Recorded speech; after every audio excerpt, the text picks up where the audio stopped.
أعوذ بالله من الشيطان الرجيم بسم الله الرحمن الرحيم أعوذ بالله من الشيطان الرجيم بسم الله الرحمن الرحيم الحمد لله رب العالمين الرحمن الرحيم مالك يوم الدين إياك نعبد وإياك نستعين اهدنا الصراط المستقيم صراط الذين أنعمت عليهم غير المغضوب عليهم ولا الضالين صدق الله العظيم اعوذ باللہ من الشیطان الرجیم. شروع کرتا ہوں میں پناہ چاہتا ہوں میں اللہ کی شیطان مردود سے. بسم اللہ الرحمن الرحیم. شروع کرتا ہوں میں اللہ ہی کے نام سے جو بہت مہربان نہایت رحم والا ہے. الحمدللہ رب العالمین.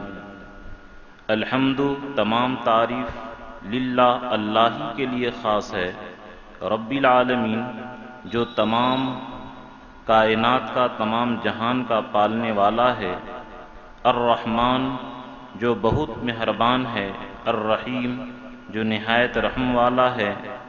مالک یوم الدین بدلے کے دن کا مالک ہے، یعنی قیامت کے دن کا مالک ہے. یہ بارہا میں آپ سے عرض کر چکا ہوں کہ یہ سورہ فاتحہ ام القرآن ہے، یعنی قرآن کی جڑ، قرآن کی ماں ہے، یعنی قرآن کا اصل ہے. ترمذی شریف کے اندر بھی ام القرآن اس قرآن کو کہا گیا. اور یہ بھی بتایا تھا کہ جتنے مضامین قرآن شریف کے اندر ہے وہ تمام مضامین سورہ فاتحہ کے اندر ہے. اور بعض علماء فرماتے ہیں جو سورہ فاتحہ کے اندر مضمون ہے وہ اہدنا الصراط المستقیم کے اندر پورا بیان ہے. اور بعض علماء ایاک نعبد و ایاک نستعین فرماتے ہیں کہ ایاک نعبد و ایاک نستعین یہ پورے قرآن کا مغز، جوس اور رس ہے، اصل ہے، اور پورا نچوڑ قرآن کا ہے. اور بعض نے اہدنا الصراط المستقیم کو بھی کہا، بعض دونوں کو کہا ہے. تو بہرحال ماں قبل میں تذکرہ چل رہا تھا کہ تعریف کے لائق صرف اللہ ہے، کیونکہ وہی تمام جہان کا پالنے والا ہے. اور وہ پالنے والا کیوں ہے؟ اس لیے کہ وہ رحمان ہے اور رحیم ہے، اور مکمل اپنا رحمان اور رحیم ہونا قیامت کے دن ظاہر کرے گا.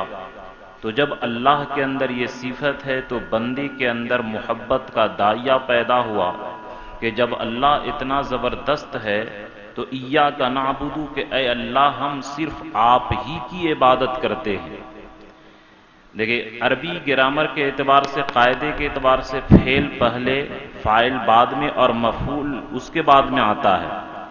لیکن ایاک نعبد مفعول پہلے اور فعل اور فاعل بعد میں آیا تو اس کا ترجمہ حصر کے ساتھ کہ آپ ہی کی عبادت کرتے ہیں.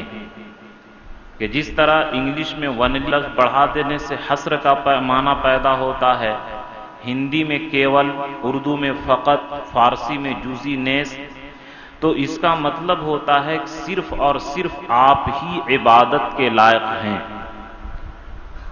کیونکہ جس طرح جب اللہ کے علاوہ کوئی تعریف کے علاوہ کوئی بدلے کا دن کا مالک نہیں تو اللہ کے علاوہ کوئی عبادت کے لائق بھی نہیں. اور عبادت کرنا یہ انسان کے طاقت کے بس کی باہر کی بات ہے کہ ہم لوگ اللہ کی عبادت کر لیں. جیسا کہ اللہ کی عبادت کا حق ہے یہ ہم لوگوں سے نہیں ہو سکتا ہے. نبی صلی اللہ علیہ وسلم بھی دعا مانگتے تھے، اللہم اعنی علی ذکرک و شکرک و حسن عبادتی، کہ اے اللہ میری مدد فرمائیے اپنے ذکر کرنے پر، اپنے شکر کرنے پر اور بہترین عبادت کرنے پر. تو جب نبی صلی اللہ علیہ وسلم مدد مانگ رہے ہیں کہ نبی صلی اللہ علیہ وسلم کا ایک سجدہ اور پوری دنیا کے لوگوں کی زندگی بھر کی عبادت ایک طرف، تو حضور صلی اللہ علیہ وسلم کا سجدہ بھاری پڑ جائے گا. وہ ذات اللہ سے عبادت کے لیے مدد مانگ رہے ہیں تو ہم لوگ کس کھیت کے مولی ہیں؟ ہم لوگ سورہ یہ وتر نماز کے اندر دعائے قنوت میں جو کہتے ہیں اللہم انا نستعینک، اے اللہ ہم آپ سے مدد مانگتے ہیں، تو یہ بات یاد رکھیے کہ اللہ کی مدد کے بغیر ہم لوگ صحیح سے عبادت کر ہی نہیں سکتے ہیں، اور اللہ کا جو حق ہے، اللہ کے حق کے مطابق کوئی بھی بندہ عبادت نہیں کر سکتا ہے۔ تو بہرحال اس آیت کریمہ کے اندر یہ بندے کو تعلیم دی گئی کہ صرف عبادت کے لائق اللہ ہی ہے۔ ایاک نعبد، اے اللہ ہم صرف آپ ہی کی عبادت کرتے ہیں، وَإِيَّاكَ نَسْتَعِينُ، اور اے اللہ آپ ہی سے مدد چاہتے ہیں۔ جیسا کہ پچھلے ہر ہفتے بیان کیا کہ جب بندہ یہ آیت پڑھتا ہے تو اللہ تعالیٰ کہتے ہیں حاضل آیت بینی و بین عبدی، کہ یہ آیت میرے درمیان اور میرے بندے کے درمیان ہے، کہ بندہ جو کہا ایاک نعبد، یہ تو میرے لیے ہے کہ عبادت اللہ کی تعریف ہوئی، اور ایاک نستعین کہ اے اللہ آپ ہی سے مدد چاہتے ہیں صرف، تو یہ بندے کے لیے ہوا اور میں بندے کی مدد کروں گا۔ دیکھیے آپ میں سے کوئی آدمی مالدار ہے اور اللہ اس کو دل بھی دیا ہے، کوئی پریشان حال جا کر مانگتا ہے تو آپ اس کو اپنے گھر سے واپس نہیں لوٹاتے ہیں، تو اللہ تو وہاب ہے، اور اللہ تو بہانہ ڈھونڈتے ہیں کہ اے میرے بندے آؤ، اور اللہ کا قانون الگ ہے، من لم یسأل اللہ یغضب علیہ، کہ جو اللہ سے نہیں مانگتا اللہ اس سے ناراض ہوتے ہیں۔ اور ہم لوگوں کی عادت ہے کہ ہم لوگ ایک ہفتہ مانگے، 2 ہفتہ مانگے تو ناراض ہو جائیں گے کہ یہ بار بار آتا ہم سے مانگنے، اور اللہ کا قانون الٹا ہے، جو جتنا زیادہ اللہ سے مانگے گا اللہ اس سے اتنا خوش ہوں گے، اور جو جتنا کم اللہ سے مانگے گا اللہ اس سے ناراض رہیں گے، اور جو بالکل نہیں مانگتا ہے اللہ اس سے بالکل ناراض رہتے ہیں۔ اللہ کا قانون ہی الگ ہے، کیونکہ اللہ رحمان اور رحیم ہے، اور یہ صفت صرف رحمان اور رحیم کے اندر ہو سکتا ہے۔ اللہ الغنی وانتم الفقراء، کہ اللہ بے نیاز ہے اور تم سارے انسان فقیر ہو، محتاج ہو، تو چونکہ اللہ کی ذات غنی ہے اس لیے اللہ مانگنے سے خوش ہوتے ہیں، اور بندہ فقیر ہے اس لیے کسی انسان سے 2-3 مرتبہ 10,000 روپیہ مانگ کے دیکھیے کہ آپ سے پھر وہ کترائے گا کہ یہ بار بار پیسہ مانگتا ہے، کیونکہ انسان محتاج ہوتا ہے اس لیے وہ کتراتا ہے۔ اس لیے بندوں کو تعلیم ہے کہ اے میرے بندو میری ہی صرف عبادت کرو اور مجھ ہی سے مانگو، میں تجھے کسی کے سامنے ذلیل نہیں ہونے دوں گا۔ تو بہرحال ہم لوگ اقرار کیے کہ اے اللہ زمانے ماضی میں کہ جب ماں کے پیٹ میں تھے تو بھی اللہ کے محتاج، اور زمانے مستقبل کے اندر یعنی قیامت کے دن بھی ہم لوگ اللہ کے محتاج رہیں گے، تو ماضی پچھلے گزرے ہوئے زمانہ میں بھی اللہ کے محتاج، اور آئندہ آنے والے زمانے کے اندر بھی اللہ کے محتاج۔ تو ابھی جو فی الحال جو زمانہ چل رہا ہے اس میں تو ہم لوگ سراپا محتاج ہی ہیں، تو اس میں اللہ نے تعلیم دی کہ اے میرے بندو میری ہی عبادت کرو اور مجھ ہی سے مدد مانگو۔ تو دیکھیے کہ جس طرح جیسے مثال کے طور پر کہ کوئی آدمی یہ کسی کسی کالج کا پرنسپل ہو، صرف اور صرف تنہا تو صرف اسی کا دستخط چلتا ہے، اسی کے سگنیچر سے کام ہوتا ہے، اور وہ نہیں رہے تو نائب بناتا ہے مجبوری کی وجہ سے۔ لیکن اللہ نہ تو مجبور ہے، نحن اقرب الیہ من حبل الورید ولم یکن لہ شریک فی الملک، اللہ کا کوئی حکومت میں پارٹنر نہیں۔ دنیا والے تو حکومت بناتے ہیں مجبوری کی وجہ سے، آپس میں الائنس کر کے، کیونکہ ان کے ساتھ مجبوری ہے، اور ولم یکن لہ وزیرا، اللہ کا کوئی وزیر اور مشیر کار نہیں ہے۔ تو اللہ ہی تمام عبادت کا مستحق ہے۔ عبادت کے معنی کیا آتے ہیں؟ عبادت کے معنی آتے ہیں کسی کی انتہائی تعظیم و محبت کی وجہ سے اس کے سامنے اپنی انتہائی عاجزی و فرما برداری کا اظہار کرنا۔ کہ کسی کے عبادت کے معنی کیا ہے؟ کسی کی انتہائی محبت، کہ کسی کے سے بہت محبت ہے اور کسی کی بہت تعظیم کرتے ہیں، کسی کی انتہائی محبت اور تعظیم میں اپنے آپ کو ذلیل کرنا، اپنے آپ کو اس کے سامنے ظاہر کرنا، یہ عبادت ہے۔ ہم لوگ سجدے میں ناک رگڑتے ہیں، سر رگڑتے ہیں کہ اے اللہ ہم لوگ بالکل آپ کے سامنے ذلیل ہیں، ہماری کوئی حیثیت نہیں۔ تو اس سے پتہ یہ چلا کہ عبادت کی جتنے شکلیں ہیں، رکوع کرنا، سجدہ کرنا، طواف کرنا، زیارت کرنا، نظر و نیاز مانگنا، کسی کے نام پر قربانی کرنا، عبادت کی جتنی قسمیں ہیں وہ صرف اور صرف اللہ کے لیے ہے۔ تو اس آیت کریمہ کے اندر شرک فی العبادت کی بالکل نفی کر دی گئی کہ عبادت میں کسی کا ایک ذرا شرکت نہیں گوارا کر سکتے ہیں۔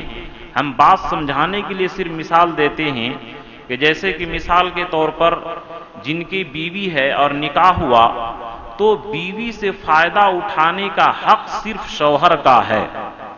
جو لوگ غیرت مند ہیں وہ کسی ان کے بیوی کے ساتھ کوئی زنا نہ کرے، صرف یہ اس سے چاہے کہ آپ کی بیوی سے ذرا ہم محبت بھری بات کریں گے، آپ کی بیوی کے ساتھ ذرا بوس و کنار ہوں گے، اس سے ہاتھ پکڑیں گے، کوئی بھی غیرت مند مرد اس کو گوارا نہیں کر سکتا۔ جب قرآن میں کہہ دیا ایاک نعبد کہ عبادت صرف اللہ کے لیے ہے، تو یہ مسلمان اور نعوذ باللہ کہ ہم ولیوں کے پاس جاتے ہیں اور ان سے محبت کرتے ہیں، تو یہ کیا ہے، ان کے قبروں پر جا کر کے ان کا چومنا، ان کے سامنے رکوع کرنا، سجدہ کرنا، یہ شرک فی العبادت ہے۔ اور فتاوا یہ مالا بدہ منہو سے لے کر کے فتاوا عالمگیری، فتاوا شامی، البحر الرائق، بدائع الثانی، فتاوا تتارخانیہ، ان ساری کتابوں کے اندر ہے کہ جو شخص غیر اللہ کو عبادت کی نیت سے سجدہ کرے اس کے کفر میں کوئی شک نہیں، اور جو تعظیم کی نیت سے کرے بعض علماء اس کو بھی کافر کہتے ہیں، لیکن بہرحال امت محمدیہ کے اندر حضور صلی اللہ علیہ وسلم نے شرک کے تمام جڑوں کو اور تمام طرح کے شرک کے اقسام کو کاٹ کر کے رکھ دیا۔ اور جیسا کہ یہ ترمذی شریف کے اندر روایت ہے، وَإِذَا سَأَلْتَ فَاسْأَلِ اللَّهِ وَإِذَا اسْتَعَنْتَ فَاسْتَعِنْ بِاللَّهِ کہ جب تو سوال کرو تو صرف اللہ سے مانگو، اور مدد طلب کرو تو صرف اللہ سے مدد طلب کرو، اس کے علاوہ کسی سے نہیں۔ تو بہرحال اس آیت کریمہ میں شرک فی العبادت، عبادت کی جتنی ہیں وہ ساری کی ساری نفی کہ کیول صرف اور صرف فقط ونلی اللہ کی عبادت ہوگی۔ اب عبادت کی جتنی شکلیں ہیں، رکوع ہو، سجدہ ہو، نماز ہو، طواف ہو، اب لوگ قبروں کے طواف کرتے ہیں، قبروں کے سامنے جھکتے ہیں، رکوع کرتے ہیں، یہ سب کے یہ ہم نہیں کہہ رہے ہیں، آپ نہیں کہہ رہے ہیں، اسی لیے اللہ ہر رکعت کی ہر نماز میں پڑھواتے ہیں ایاک نعبد و ایاک نستعین کہ اے امت محمدیہ کے لوگوں تم لوگ شرک کے تمام اقسام سے، حصر کے معنی جیسے کہ مثال کے طور پر کہ آپ کہیں کہ جاؤ پنجابی سویٹ سے مٹھائی لے آؤ، تو اس کے اندر حصر پیدا نہیں ہوا، یعنی کوئی لانا ضروری نہیں، دوسرے ہوٹل سے بھی لا سکتا ہے۔ اور یہ کہہ دے کہ صرف پنجابی سویٹ سے مٹھائی لانی ہوگی، دوسرے سے نہیں، تو اب دوسرے ہوٹل سے لا ہی نہیں سکتے۔ تو اسی طریقے سے عبادت صرف اور صرف اللہ کے لیے ہے، غیر اللہ یہ جتنی بھی عبادت کے معنی ہی کیا آتے ہیں کہ کسی کے سامنے کسی کی محبت کی وجہ سے، کسی کی تعظیم کی وجہ سے اپنے آپ کو ذلیل کرنا، یہ عبادت ہے۔ اب رکوع یہ اپنے آپ کو ذلیل کرنا ہے، سجدہ یہ اپنے آپ کو ذلیل کرنا ہے۔ تو اس طریقے سے عبادت کی جتنی قسمیں ہیں اس قرآن پاک کی آیت نے اس کی جڑ سے نفی کر دی اور جڑ کاٹ دی کہ شرک فی العبادت بالکل حرام ہے، اس کی کوئی گنجائش نہیں۔ اور قرآن نے صاف اعلان کر دیا کہ ان اللہ یغفر ما دون ذلک، ان اللہ لا یغفر ان یشرک بہ ویغفر ما دون ذلک لمن یشاء کہ اللہ شرک کو کبھی معاف نہیں کرے گا اور شرک اور کفر کو کبھی معاف نہیں کرے گا، اور اس کے علاوہ ہر ایک کو معاف کر دے گا۔ بعض لوگ اعتراض کرتے ہیں کہ زندگی تو 80 سال 90 سال 100 سال کی ہے، تو 100 سال شرک کیا اور پھر ہمیشہ ہمیں جہنم میں رہے گا، تو 100 سال شرک کیا 100 سال جہنم میں رہنا چاہیے، پورے ہمیشہ تو جہنم میں نہیں رہنا چاہیے۔ بعض لوگ یہ اعتراض کرتے ہیں۔ حضرت تھانوی رحمۃ اللہ علیہ چونکہ جواب دینے کے اندر اللہ نے ان کو بڑی مہارت دی ہے، اور ان کا ایک جواب ہی ہے اشرف الجواب، اور دوسری کتاب ہے احکام اسلام شریعت کی نظر میں، عقل کی نظر میں۔ حضرت تھانوی رحمۃ اللہ علیہ جواب دیتے ہیں کہ سزا جو دی جاتی ہے وہ وقت کے اعتبار سے نہیں دی جاتی ہے، بلکہ جرم کے اعتبار سے دیا جاتا ہے۔ جیسے مثال کے طور پر کوئی آدمی کسی کے گھر میں گھسے اور نعوذ باللہ ریپ کرے، قتل کرے، چوری کرے، تو مشکل سے 1 گھنٹہ لگا، تو کوئی آدمی کہے کہ اتنا جرم کرنے میں تو 1 گھنٹہ لگا، اس لیے 1 گھنٹہ جیل دینا چاہیے، تو بلکہ اس کی کیا عمر قید ہے کہ اگرچہ وقت 1 گھنٹہ لگا لیکن جرم اس نے چونکہ بہت بڑا کیا، اس لیے اس کی عمر قید سزا ہے۔ اسی طرح کفر اگرچہ اس نے زندگی بھر کیا 100 سال کے اندر، لیکن اللہ کے اتنے حقوق بے انتہا ہے کہ اس نے اللہ کے بے انتہا حقوق کو برباد کر دیا، اس لیے بے انتہا زمانے تک یہ جہنم کے اندر رہے گا۔ تو بہرحال شرک فی العبادت اور شرک فی الاستعانت کہ مدد صرف اللہ سے مانگو، وَإِذَا اسْتَعِنْتَ فَاسْتَعِنْ بِاللَّهِ، ترمذی کی روایت، حضرت ابن عباس یہ مروی ہے کہ صرف اللہ سے مانگو۔ اب یہاں پر بعض لوگ دھوکہ دیتے ہیں کہ اولیاء اللہ سے مانگنا ایسے ہے جیسا کہ بیوی بچوں سے مانگنا ہے، مزدور سے مانگنا ہے، یہ دھوکہ ہے۔ دیکھیے مزدوری کرانے کا حکم یہ تو حدیث میں بھی ہے، اللہ کے نبی فرمائے اوتوا الاجیر اجرہ قبل ان یجف عرقہ، کہ مزدور کو مزدوری اس کے پسینہ سوکھنے سے پہلے دے دو۔ اللہ کے رسول بھی مزدوری کیے اور کروائے، صحابہ کرام کراتے ہیں، اور فقہا نے باب الاستجارہ اجرت پر کام کرانے کا کیا ہے، اور ہم تو اس کو پیسہ دے کر کے مزدوری کرواتے ہیں، لیکن کیا ہم اولیاء اللہ کو مزدور سمجھتے ہیں؟ یہ تو ظاہر بات ہے کہ ان کی تعظیم کی وجہ سے ان سے استعانت کرنے کے لیے جاتے ہیں۔ تو یہ جو اولیاء اللہ سے مانگتے ہیں یہ سراسر یہ بھی شرک فی الاستعانت، یہ بھی شرک ہے۔ نہ اللہ کی ذات میں کوئی شریک ہے، کوئی آدمی کہے اللہ ایک نہیں تین ہے جیسا کہ عیسائی لوگ کہتے ہیں، وہ کافر ہو گئے، اور نہ صفت میں کوئی شریک ہے کہ جس طرح اللہ رزاق ہے، فلاں آدمی رزاق ہے، فلاں بزرگ یہ اولاد دیتا ہے، فلاں دیوی دیوتا اولاد دیتا ہے، یہ شرک فی الصفات ہو گیا۔ شرک فی العبادت، عبادت میں شرکت کرے یہ بھی شرک ہو گیا۔ شرک کے جتنے اقسام، جتنے ایٹم، جتنے انواع و اقسام ہیں، تمام قسموں کی نفی ایاک نعبد کے اندر اور ایاک نستعین کے اندر کر دی کہ شرک فی العبادت، شرک فی الاستعانت کسی طرح کے اندر کسی کا طرح کا نہیں ہے۔ اب یہاں پر ایک سوال، چونکہ ہمارا محلہ بریلی کا ہے اور اکیلے ہم اپنے گھر کے اندر ہیں، اپنے گاؤں کے اندر ہیں، تو چونکہ بچپن سے واسطہ پڑا، وہ کہتے ہیں کہ ہم قبر پر جا کر کے یہ نہیں کہتے ہیں کہ اے ولی اللہ آپ بیٹا بیٹی دے دیجئے یا آپ یہ ضرورت پوری کر دیجئے، ہم یہ کہتے ہیں کہ اے اللہ کے ولی، آپ اللہ کے ولی ہیں، آپ دعا کر دیجئے اور دعا کر دیجئے، آپ کی برکت، آپ جو دعا کریں گے تو قبول ہو جائے گی۔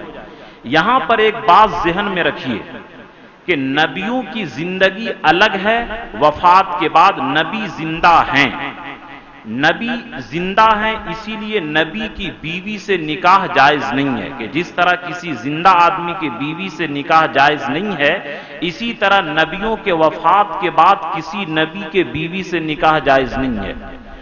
اور جس طرح زندہ آدمی کے مال میں وراثت جاری نہیں ہوتی ہے، اسی طرح نبیوں کے مال میں وراثت جاری نہیں ہوتی ہے، بلکہ وہ کیا ہے، اللہ کے نبی فرمائے جو بھی ہم چھوڑے سب کے سب صدقہ ہے۔ تو نبیوں کی زندگی اور حیات وفات کے بعد بھی اعلیٰ درجے کی ہے، جس طرح نبیوں کی ذات اعلیٰ ہے، اور غیر نبی کی حیات نبی کی طرح نہیں ہے، نبی کے مقابلے میں نہیں ہے۔ تو حافظ ابن حجر عسقلانی رحمۃ اللہ علیہ جو فتح الباری کے اندر روایت نقل کی ہے کہ ایک آدمی آئے نبی کے قبر کے پاس اور فرمائے کہ اے نبی قوم ہلاک ہو رہی، آپ سے دعا کیجئے، تو بارش ہونے لگی۔ تو یہ نبی کے ساتھ خاص ہے کہ نبی زندہ ہیں، وہاں پر جا کر نبی سے کہیں گے تو نبی ہماری آواز سنتے ہیں۔ لیکن غیر نبی کے بارے میں قرآن نے کیا کہا؟ اِنَّكَ لَا تُسْمِعُ الْمَوْتَى، کہ اے نبی آپ مردوں کو اپنی آواز نہیں سنا سکتے ہیں۔ قرآن نے یہ مہر لگا دیا کہ نبی کی بات الگ ہے، اور نبی کے علاوہ جتنے اونچے درجے کے ولی ہیں ان کو ہم اپنی آواز نہیں سنا سکتے ہیں۔ وَلَا تُسْمِعُ مَنْ فِي الْقُبُورِ، کہ جو قبر کے اندر ہے ان کو آواز آپ نہیں سنا سکتے ہیں۔ تو جس طرح یہ کہنا کہ اے فلاں بابا دیوی دیوتا یہ اولاد دے دیجئے یہ شرک ہے، اسی طرح یہ بھی بہت بڑا گناہ ہے کہ اے ولی آپ دعا کر دیجئے، یہ بھی بہت بڑا گناہ ہے۔ اس کا قرآن نے نفی کر دیا، لا تسمع الموتى، مرے ہوئے لوگوں کو آپ نہیں سنا سکتے ہیں۔ حدیث میں جو یہ قرآن میں جو آیا شہید کے بارے میں، بل احیاء ولکن لا تشعرون، کہ جو یہ شہید ہو گئے، لا تقولوا لمن یقتل فی سبیل اللہ اموات، شہیدوں کو مردہ نہ کہو، بل احیاء، بلکہ وہ زندہ ہیں۔ لیکن زندہ ہیں تو کیا شہید کے بیوی سے نکاح جائز نہیں ہے؟ شہید کے مال میں وراثت جاری ہوتی ہے، زندہ آدمی پر نماز نہیں پڑھی جاتی ہے۔ ارے کوئی بھی آدمی جنازے کی نماز زندہ آدمی پر پڑھتا ہے، اگر کسی کو پڑھیے تو دیکھیے کتنا جھوٹ بجائے گا کہ میری جنازے کی نماز پڑھ دیے۔ تو ہم لوگ جو دعا کہتے ہیں اللہم باسمک اموت، اے اللہ میں مرتا ہوں، وہ باسمک اموت واحیا، اور آپ ہی کے نام سے زندہ ہوتا ہوں۔ تو موت اور زندگی، نیند النوم اخو الموت، کہ نیند موت کی بہن ہے، تو یہ موت الگ ہے۔ پھر دعا میں پڑھتے ہیں الحمدللہ الذی احیانا بعد ما اماتنا والیہ النشور، تو وہ زندگی الگ ہے۔ تو موت اور یہ سونا، جاگنا اور سونا، یہ ایک الگ طرح کی زندگی، اور جو قبر میں ہیں ان کے وہ بھی زندہ ہیں، لیکن نبیوں کے برابر ان کی زندگی نہیں۔ نبیوں کی حیات اعلیٰ درجے کی ہے، اور اگر یہ مردہ ان کی زندگی ہے لیکن احوال برزخ الگ ہیں، وہ ہمارے تصور سے باہر کی بات ہے۔ جب قرآن نے مہر لگا دیا انک لا تسمع الموتى، کہ آپ مردوں کو نہیں سنا سکتے ہیں، تو پھر یہ کیسے ہم کہیں کہ ان کو دعا کی درخواست کریں؟ صرف نبی صلی اللہ علیہ وسلم کے روضے اقدس پر جا کر نبی سے دعا کی درخواست کر سکتے کہ آپ میرے لیے سفارش کر دیجئے۔ دیکھیے بت پرست لوگ بھی یہ کہتے تھے کہ اللہ اکیلا ہے، لیکن یہ جو یہ بت ہیں یہ اللہ کے مددگار ہیں، اور کچھ اختیار ہے وما نعبدهم الا ليقربونا الى الله زلفا، کہ ہم ان بتوں کی عبادت اس لیے کرتے ہیں تاکہ خدا تک ہم اس کو پہنچا دے۔ تو بت پرست لوگ بھی اسی طرح عبادت کرتے تھے۔ اب اگر ہم نعوذ باللہ ولیوں کے بارے میں یہ عقیدہ رکھیں تو یہ شرک کی تمام طرح کی نفی اللہ تعالیٰ نے اس ایاک نعبد کے اندر کی۔ اب بعض لوگ تانا دیتے ہیں کہ یہ وہ لوگ نبی ولیوں سے محبت نہیں کرتے ہیں۔ میرے بھائی، ہم اللہ سے بھی، رسول سے بھی، ولی سے بھی، سارے لوگوں سے محبت کرتے ہیں، لیکن اللہ کی محبت الگ، رسول کی الگ، ولی کی الگ۔ جس طرح ماں سے، بہن سے، بیٹی سے، بیوی سے محبت کرتے ہیں، اب سب کا ہے محبت کا مطلب کیا کہ جس طرح بیوی سے محبت ہے، جو کام بیوی کے ساتھ ہے نعوذ باللہ وہی کام ماں، بہن، بیٹی کے ساتھ بھی کریں۔ محبت ہر ایک کی جدا جدا ہے۔ اسی طرح اللہ کی محبت کہ اللہ کے سامنے اپنے آپ کو ذلیل کریں، اللہ کی محبت الگ، رسول کی محبت الگ کہ رسول کے فرمان پر اپنی جان کو قربان کر دیں، ولی کی محبت الگ کہ ان کو ہم سے کوئی تکلیف نہ پہنچے، ان کی زندگی میں ان سے برکت حاصل کریں، ان کے فرمان کے مطابق ان سے اپنے دل کی صفائی کروائیں۔ تو ہر ایک کی محبت کی کوالٹی اور اقسام الگ الگ ہے۔ ساری محبت ایک درجے میں جس طرح بیوی کی محبت کو جاری کر دیا جائے تو وہ انسان، مسلمان تو کیا انسان نہیں، وہ جانور ہے۔ تو اسی طریقے سے اللہ کی، رسول کی محبت الگ ہے۔ یہ نہیں کہ اللہ کی جو محبت ہے وہ ولیوں کے لیے کر دیا جائے، اس سے ہمارا ایمان خطرے کے اندر پڑ جائے گا۔ بہرحال میں اشارہ میں اب کر رہا ہوں، اگر زیادہ تفصیل کروں تو وقت کافی ہو جائے گا۔ تو بہرحال اس آیت کریمہ میں شرک فی العبادت اور شرک فی الاستعانت کی مکمل نفی کر دی گئی۔ حدیث میں بھی ہے، ترمذی کے اندر حدیث کا مفہوم حضرت ابن عباس سے، ان الامۃ لو اجتمعت علی ان ينفعوک لم ينفعوک الا ما كتب اللہ لک، کہ اگر ساری انسان جمع ہو جائے تمہیں نفع پہنچانا چاہے تو اللہ جو لکھے ہیں وہی نفع ہوگا، اللہ کے مرضی کے بغیر کچھ نہیں ہو سکتا۔ تو یہ سب ہم لوگوں کو اپنے ذہن میں رکھنا چاہیے۔ اچھا، یہاں پر ایاک نعبد کہ ہم عبادت کرتے ہیں، و ایاک نستعین اور آپ ہی سے مدد مانگتے ہیں۔ یہاں کس چیز میں مدد مانگتے ہیں کوئی تخصیص نہیں کیا، تو عربی قاعدہ ہے کہ جہاں پر عام ہو، جہاں پر مطلق ہو، جہاں پر کوئی مخصوص نہ ہو تو عمومیت کا فائدہ دیتا ہے۔ یعنی اس میں اشارہ ہے کہ اے اللہ ہم سے آپ سے دنیاوی بھی مدد مانگتے ہیں اور اخروی بھی مدد مانگتے ہیں، اور عبادت اس میں ہم لوگ اپنے آپ کو عاجز کر رہے ہیں کہ اے اللہ ہم لوگ اپنے طاقت سے نہیں کر سکتے ہیں جب تک کہ آپ کی مدد شامل حال نہ ہو۔ اسی لیے نبی صلی اللہ علیہ وسلم بھی دعا کرتے تھے، اللہم اعنی علی ذکرک و شکرک و حسن عبادتک، اے اللہ میری مدد فرما اپنے ذکر کرنے پر، شکر کرنے پر اور بہترین عبادت کرنے پر۔ عبادت میں کیا کیا داخل ہے؟ عبادت کا کیا مطلب ہے؟ عبادت کا مطلب یہ ہے کہ اللہ کی طرح نہ تو کسی مخلوق سے محبت ہو۔ ہم لوگ رسول سے جو محبت کرتے ہیں وہ اللہ کے حکم سے، وَإِن كُنتُمْ تُحِبُّونَ اللَّهَ فَاتَّبِعُونِي يُحْبِبْكُمُ اللَّهُ، کہ اگر تم اللہ سے محبت کرتے ہو تو تم کو میرے رسول کی پیروی کرنی پڑے گی۔ جو لوگ کہتے ہیں ہم اللہ سے محبت کرتے ہیں اور رسول کی پیروی نہیں کرتے ہیں وہ جھوٹے ہیں۔ اللہ سے محبت اسی وقت ہوگی جبکہ تم رسول کی پیروی کرو۔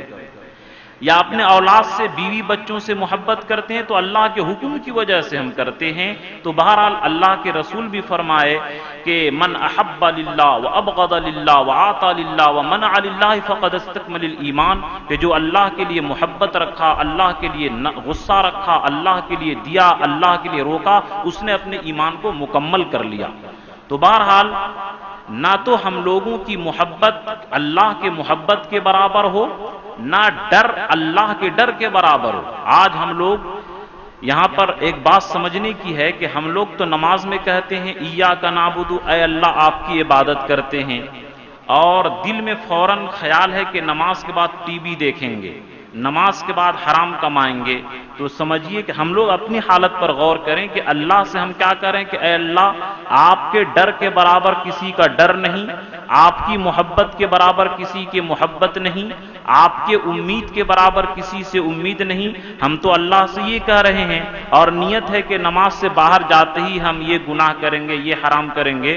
تو ہم لوگ اپنی زندگی پر ہم خود اپنے بارے میں کہ ہم خود گناہگار ہیں، اپنے بارے میں ہم لوگ غور کیجئے کہ کہیں مذاق تو نہیں ہو رہا ہے اللہ کے سامنے، کہ اللہ کے سامنے کچھ بول رہے ہیں اور مسجد کے باہر جا کر کے کچھ بول رہے ہیں۔ تو ہم عبادت کے اندر یہ ہے کہ نہ تو اللہ کی طرح کسی سے محبت ہو۔ اب یہ اکثر لوگ کہیں گے کہ ٹی وی دیکھیے نا مفتی صاحب اس لیے رکھتے ہیں کہ بچے نہیں مانتے ہیں، تو ہم لوگ سمجھیے کہ اپنے بیوی بچوں سے یہاں پر زیادہ محبت کی، اللہ سے محبت کم ہو گئی۔ اگر اللہ سے محبت زیادہ ہوتی، بیوی بچے کو ناراض کر سکتے تھے، اللہ کو ناراض نہیں کر سکتے تھے۔ اور اللہ کا ڈر ہونا چاہیے۔ حضرت حسین رضی اللہ تعالیٰ عنہ کربلا کے میدان میں اپنے 72 لوگوں کو شہید کروا دیے کہ اللہ کا خوف تھا کہ غلط قانون کے تحت ہم بیعت نہیں کر سکتے ہیں، خاندان کٹ جائے تو کٹ جائے، لیکن اللہ کا خوف تھا۔ دنیا کو سب کچھ لٹا دیا دنیا والوں کے نظر میں، لیکن اللہ کی نگاہ میں سب کچھ پا لیے۔ بہرحال یہ اگر ہم لوگوں کو اللہ کے ڈر آ جائے تو پھر ہم لوگ آج کسی سے ڈرتے نہیں۔ حضرت شیخ سعدی رحمت اللہ علیہ دیکھے کہ ایک بزرگ شیر کو کان پکڑ کر کے اینٹ رہے ہیں اور سانپ سے مار رہے ہیں، وہ دیکھ کر کے تعجب ہو گئے۔ تو شیخ سعدی کو انہوں نے کہا از حکم تو داور گردن م پیچ کہ گردن نہ پیچت بحکم از تو ہیچ، کہ تو اللہ کے حکم سے گردن مت موڑو کہ پوری دنیا کے لوگ تیرے حکم سے گردن نہیں موڑیں گے۔ آج ہم لوگوں کی عبادت کرنی مشکل ہو گئی اس لیے کہ اللہ کا ڈر نکل گیا، تو مخلوق کا ڈر کتنا ہے کہ ہم لوگوں کے بیوی بچے اور دکان تک بھی محفوظ نہیں ہے۔ سب لوگ بول رہے ہیں کہ ہندوستان میں مسلمان امن سے نہیں ہے، مسلمان سیف نہیں ہے۔ کیوں ڈر ہو گیا؟ اس لیے کہ اللہ کا ڈر ہم لوگوں کے دل سے نکل گیا۔ تو اللہ ایاک نعبد کے اندر یہ اقرار ہے کہ اے اللہ، آپ کی طرح یہ ڈر کسی کے نہیں ہونا چاہیے۔ اور اسی کی وجہ سے اللہ کے نبی فرما دیے لا طاعۃ لمخلوق فی معصیۃ الخالق، کہ اللہ کی نافرمانی کے اندر کسی بندے کی اطاعت نہیں کی جائے گی۔ آج جو سپریم کورٹ 3 طلاق کے منسوخ کا فیصلہ دیتا ہے ہم نہیں مان سکتے ہیں، یہ تو 5 سال کی حکومت ہے اور وہ لوگوں سے ٹیکس مانگتی ہے، بھکاری حکومت۔ اور جو احکم الحاکمین مالک یوم الدین ہے وہ اللہ کا قانون ہے۔ قرآن انشاءاللہ بقرعید کے بعد، بہت سارے لوگ فون کر رہے ہیں اس پر، انشاءاللہ بقرعید کے بعد بیان کروں گا۔ اور یوٹیوب میں جو میرا بیان سنتے ہوں گے 3 طلاق کا ثبوت سے بھی ہے، تو انشاءاللہ قرآن سے حدیث سے یہ ثابت کیا گیا کہ 3 طلاق ہے۔ اور دیکھیے قرآن کی ایک آیت کا بھی جو انکار کر دے تو وہ ایمان سے نکل جائے گا، ہمیشہ ہمیشہ غیر مسلم بن جائے گا۔ افسوس ہے کہ بعض لوگ کیا کہتے ہیں کہ قرآن شریف سورہ فاتحہ قرآن کا حصہ نہیں ہے۔ ارے ام القرآن کہا گیا، جیسے کہ دارالعلوم کو کہا جاتا ہے دیوبند کو ام المدارس، مدرسے کی تمام مدرسوں کی ماں ہے، تو کیا دیوبند مدرسہ نہیں ہے؟ جو ماں ہوگا وہ تو اسی کے جن سے اور اسی کے قبیل سے ہونا چاہیے، تو کیسے کہہ دیتے ہیں کہ سورہ فاتحہ نعوذ باللہ قرآن نہیں ہے؟ ان کا ایمان خطرے میں پڑ گیا۔ اگر یہ عقیدہ ہو، اگرچہ روزہ نماز تسبیح کرتے رہیں لیکن قرآن کی ایک آیت کا انکار کر دیا تو ہمیشہ ہمیشہ جہنم میں رہیں گے کافروں کی طرح۔ قرآن کی ایک آیت کے انکار سے کفر لازم آ جاتا ہے، اس سے بچیں۔ تو بہرحال نہ تو نظر و منت، دیکھیں نظر جو مانتا ہے اللہ کے لیے کہ ہم قربانی کرتے ہیں اللہ کے لیے، اب کیا کہتے ہیں کہ میرا فلاں کام ہو گیا تو فلاں بابا کے یہ درگاہ میں جا کر کے بکرا ذبح کروں گا، مرغا، یہ سب کے سب شرک فی العبادت ہے۔ قرآن نے ایاک نعبد کے سے جڑ کاٹ دیا کہ کسی طرح کی نظر و نیاز نہیں ہو سکتا ہے، نظر و نیاز صرف اور صرف اللہ کے لیے ہے۔ ایاک یہ واحد کا لفظ ہے اور نعبد جمع کا لفظ ہے، ایاک واحد کا لفظ ہے، نستعین جمع کا لفظ ہے۔ مفسرین نے نقطہ بیان کیا اس کے اندر کہ واحد کا لفظ لا کر کے اشارہ کر دیا کہ کائنات میں عبادت کے لائق صرف اور صرف اللہ ہی ہے۔ اگرچہ کمیونسٹ کے لوگ اور دہریہ لوگ اللہ کو نہ مانے یا جو لوگ شرک کرتے ہیں بھلے شرک کرتے رہیں، لیکن حقیقت میں اللہ ایک ہے۔ سورج کے اوپر جو تھوکے گا خود اپنے اوپر آئے گا۔ اللہ کی ربوبیت کے اندر اور اللہ کی الوہیت میں کوئی فرق نہیں آ سکتا۔ اور نعبد جمع کا لفظ لائے، اس میں اشارہ ہے کہ ہم سب مل جل کر کے عبادت کریں، اسی لیے جماعت سے نماز پڑھنے کا حکم ہے۔ اور یہ بندوں کی تاکید ہے کہ اے دنیا کے تمام بندوں، تم اللہ کی عبادت کرنے کے لیے ہو، تم اللہ کی عبادت کرو۔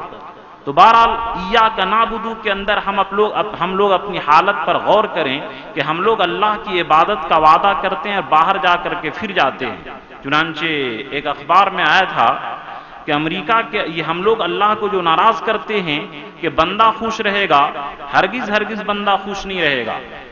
نعوذ باللہ صوفی کانفرنس کے نام پر جو لوگ کیے تھے اور غیروں کو خوش کرنے کی کوشش کیے تھے، کیا وہ غیر ان کے ہو گئے؟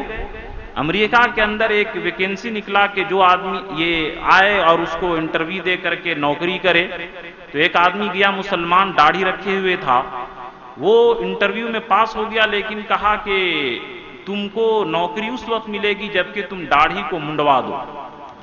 وہ آ کر کے غور فکر کیا کہ چلو ابھی فی الحال داڑھی منڈوا دیتے ہیں اور بعد میں نوکری مل جائے گی تو داڑھی رکھ لیں گے۔ وہ انگریز کہا کہ تم تو پہلے کہہ رہے تھے کہ ہم داڑھی نہیں منڈوا سکتے کہ یہ اللہ کا حکم ہے، اب داڑھی تو کیوں منڈوا دیا؟ اس نے کہا کہ میں یہ سوچا کہ پیسے کی تنگی ہے، ابھی ہم کیا داڑھی منڈوا دیتے ہیں، بعد میں پھر داڑھی رکھ لیں گے۔ انگریز نے کہا کہ تو جب خدا کے ساتھ غداری کر سکتا ہے کسی وجہ سے تھوڑی سی منفعت کے لیے، تو یہ پورے یقین ہے کہ تو میری کمپنی کے اندر بھی غداری کر سکتا ہے۔ جو اللہ تیرا پالنہار ہے اس خدا کے ساتھ تم غداری کر دیے، تو میں تو انسان ہوں، 6 گھنٹے کے ڈیوٹی دوں گا، کیا پتا کہ تو وفاداری کرے گا، میں تجھے نوکری نہیں دوں گا۔ تو یہ اللہ کا حدیث میں بھی ہے، آپ بارہا یہ سنے ہوں گے کہ جو اللہ کو ناراض کر کے بندے کو راضی کرتا ہے، اللہ بھی ناراض رہتے ہیں، بندہ بھی اس سے ناراض اللہ بھی اس سے ناراض رہتے ہیں، اور بندہ تو ناراض رہتا ہی ہے۔ بندے کو خوش کر کے اللہ کو ناراض کریں تو کبھی بھی ہم کامیاب نہیں ہو سکتے ہیں، اور بندے کو ناراض کر دیں اور اللہ کو خوش رکھیں تو ہم لوگ کامیاب ہو سکتے ہیں۔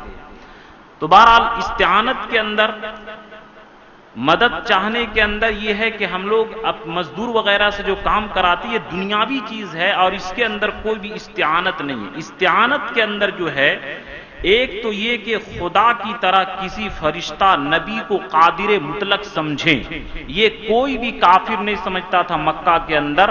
قرآن نے کہا وَلَئِن سَأَلْتَهُم مَّنْ خَلَقَ السَّمَاوَاتِ وَالْأَرْضِ لَيَقُولُنَّ اللَّهُ، کہ اگر ان کافروں سے پوچھیں کہ آسمان زمین سب کا پیدا کرنے والا کون ہے، تو کافر لوگ کہیں گے کہ نہیں، بس پیدا کرنے والا تو صرف اللہ ہے۔ تو کافر لوگ بھی یہی سمجھتے تھے کہ پالنے والا ذات مالک صرف اللہ ہے، لیکن وہ یہ عقیدہ رکھتے تھے کہ دیوی دیوتا جیسے کہ اہرمن اور یزدان 2 خدا مانتے تھے کہ ایک اچھائی کرتا دوسرا برائی کرتا ہے، تو وہ یہ کہتے تھے کہ ان دیوی دیوتا کو اللہ کچھ اختیار دیے ہیں اور ان کی ہم پوجا کریں گے، ان کی خوشامد کریں گے تو یہ ہم کو دیں گے۔ اسی شرک کی قرآن پاک نے نفی کی ہے، اور ایاک نعبد کے اندر اور ایاک نستعین کے اندر اسی شرک کی نفی کی گئی ہے۔ اب یہاں پر ایک لوگوں کو، چونکہ مجھے بچپن سے واسطہ پڑا ہے، لوگوں کی یہاں پر ایک غلط فہمی یہ ہو جاتی ہے کہ نبیوں کے ہاتھ سے معجزہ کا صدور ہوا، جیسے کہ حضور صلی اللہ علیہ وسلم چاند کو ٹکڑا کیے، بہت سارے معجزات ہیں، ولیوں کے ہاتھ سے کرامت ظاہر ہوتے ہیں، تو ان کو اختیار ہے تبھی تو یہ لوگ معجزہ دکھاتے ہیں۔ قرآن پاک نے اس کا بھی جڑ کاٹ دیا، انما یاتیکم بہ اللہ ان شاء۔ سورہ ہود کے اندر ہے کہ نبی سے معجزہ کا مطالبہ کیا گیا کہ آپ معجزہ دکھائیے، تو انہوں نے جواب دیا کہ معجزہ دکھانا یہ اللہ کے اختیار میں ہے، ہم اپنے اختیار سے معجزہ نہیں دکھا سکتے ہیں۔ ما کان لنا ان ناتیکم بسلطان الا باذن اللہ، سورہ ابراہیم کے اندر ہے کہ ہم اپنے اختیار سے معجزہ نہیں دکھا سکتے ہیں۔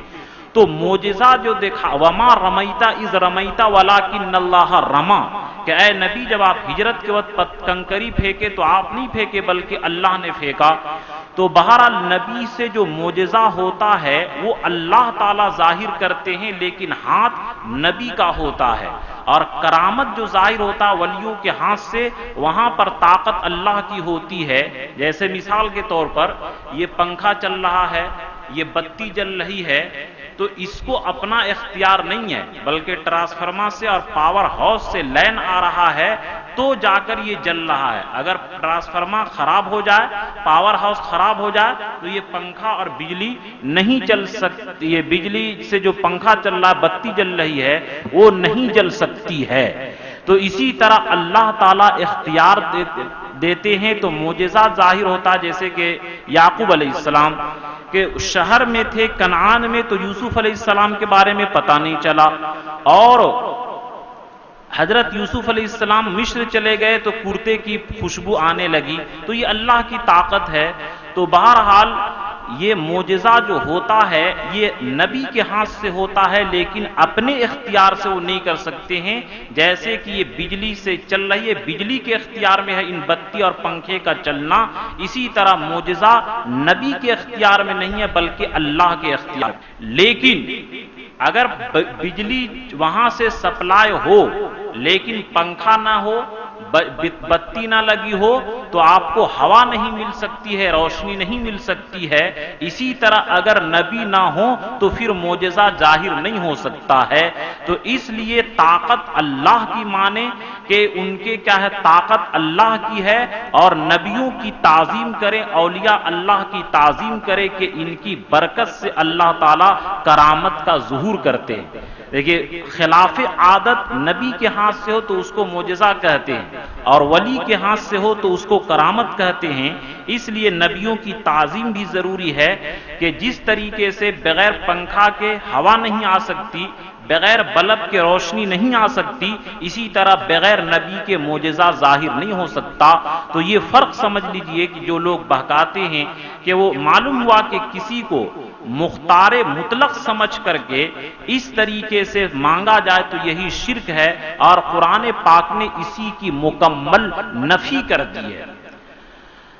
اب یہاں پر ایک مسئلہ توسل اور وسیلے کی بھی آ جاتی ہے۔ ابھی اس ہفتہ اس کا بیان مکمل نہیں ہوگا، اگلے ہفتہ تو چونکہ سنیچر کو بقرعید ہے اور جمعہ کے بعد انشاءاللہ ہم آئیں گے تو چلے جائیں گے، اگلے ہفتہ انشاءاللہ درس قرآن کا سلسلہ موقوف رہے گا۔ توسل کے اوپر یہ بھی چونکہ افراط و تفریط ہو گیا لوگوں میں کہ بعض لوگ کہتے ہیں کہ نبی کے صدقے میں دعا قبول فرما، تو یہ توسل کو بعض لوگ شرک کہتے ہیں، یہ بھی غلطی پر ہے۔ جیسا کہ میں انشاءاللہ دلیل سے حدیث سے ثابت کروں گا، تو معلوم ہوا کہ کسی کو مختار مطلق سمجھ کر کے وسیلہ بنایا جائے کہ اے بزرگ آپ ولی ہیں، آپ ہمیں اللہ سے کہہ دیجئے، اور آپ مختار ہیں۔ جس طریقے سے دنیا میں کوئی کمپنی ہوتی ہے اور افسر لوگ اس کے جو منیجر ہوتے ہیں ان کے پاور میں ہوتا ہے، یہ تو مجبور ہیں، لیکن اللہ اپنے ہر چیز میں قادر ہے، وَهُوَ عَلَى كُلِّ شَيْءٍ قدیر۔ تو اللہ کے حکومت کو لیسا کمثلہ شیء، ہمیں یہاں دھوکہ یہ لگا کہ مثال دیتے ہیں کہ جس طرح ایک چوکیدار کے پاس جاتے ہیں پھر بادشاہ کے پاس جاتے ہیں، ڈائریکٹ بادشاہ سے نہیں مل سکتے، اسی طرح پہلے ولیوں سے مانگیں پھر اللہ سے مانگیں گے۔ اللہ نے جڑ کاٹ دیا، وَنَحْنُ أَقْرَبُ إِلَيْهِ مِنْ حَبْلِ الْوَرِيدِ، کہ میں انسان کے شہ رگ سے بھی زیادہ قریب ہوں، اور نبی صلی اللہ علیہ وسلم جڑ کاٹ دیے۔ اِذَا اسْتَعَنْتَ فَاسْتَعِنْ بِاللَّهِ، کہ جب تو مانگو تو اللہ سے مانگو، وَإِذَا سَأَلْتَ فَاسْأَلِ اللَّهِ، اور جب تم سوال کرو تو اللہ سے سوال کرو۔ یہ نبی صلی اللہ علیہ وسلم جڑ کاٹ دیے۔ رہی قرضہ مانگنے کی، پانی مانگنے کی خدمت، تو یہ دنیا کا کام ہے، یہ شرک نہیں ہے۔ لوگ اسی کو مثال دیتے ہیں کہ یہ بیوی سے کھانا مانگتے ہو، کیا یہ شرک ہو گیا؟ ارے یہ تو ہیلپ ہے، مزدوری ہے، یہ کام ہے، یہ خدمت ہے۔ دنیاوی کاموں میں جو خدمت کے طور پر وہ شرک نہیں، عقیدت کے ساتھ، محبت کے ساتھ، اختیار کے اے بزرگ آپ کو اختیار ہے اس طریقے سے مانگا جائے، یہ شرک کے اندر داخل ہے، اور خدمت کے طور پر بغیر اختیار کے مانگا جائے یہ شرک کے اندر داخل نہیں۔ دونوں کے اندر امتیازی فرق ہے۔ تو بہرحال شرک کی مکمل نفی، شرک فی العبادت، شرک فی الاستعانت کی مکمل نفی کر دی گئی کہ اس کے اندر کوئی گنجائش نہیں ہے۔ اب ہم لوگ اللہ کی عبادت بھی کرتے ہیں اور تعلیم بھی ہے کہ تم اللہ کی عبادت میں اللہ سے مدد بھی مانگو۔ اب ہم لوگ نماز کے اندر تو کہتے ہیں کہ اللہ آپ کی عبادت کرتے ہیں، نماز سے باہر اب بعض لوگ کہتے ہیں کہ مفتی صاحب ماحول تو بڑا خراب ہے، عبادت پر چلنا بڑا مشکل ہے، دین پر چلنا بڑا مشکل ہے۔ قرآن پاک نے کیا کہا؟ ان اللہ یرید بکم الیسر ولا یرید بکم العسر، اللہ تم سے آسانی چاہتا ہے، اللہ تم سے مشکل نہیں چاہتا ہے۔